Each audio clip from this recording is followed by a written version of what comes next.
আজকে দুপুরের মেনুতে রয়েছে, এইখানে রয়েছে গরম গরম ভাত, সাথে রয়েছে এখানে এই যে ডাল বানিয়েছি, মুসুরি ডাল, মূলো, টমেটো আর মটরশুঁটি দিয়ে।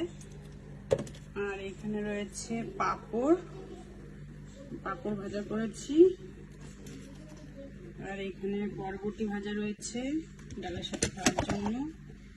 আর এখানে রয়েছে সকালে বেবিকর্ন মাঞ্চুরিয়ান, তো এটা রয়েছে বলে তাই ফ্রাইড রাইস বানিয়েছি। তো এটার মধ্যে দিয়েছি ওই মটরশুঁটি, গাজর, পেঁয়াজ, টমেটো, চিংড়ি মাছ, এগুলো দিয়ে ফ্রাইড রাইস বানিয়েছি। এটা আমি মাঞ্চুরিয়ানের সাথে খাবো। রাইসটা চিংড়ি মাছ দিয়েছি, ফ্রাইড রাইসের সাথেও ভালো লাগবে মাঞ্চুরিয়ান। আর এখানে রয়েছে ফল স্যালাড, এখানে খাওয়া দই। আজকে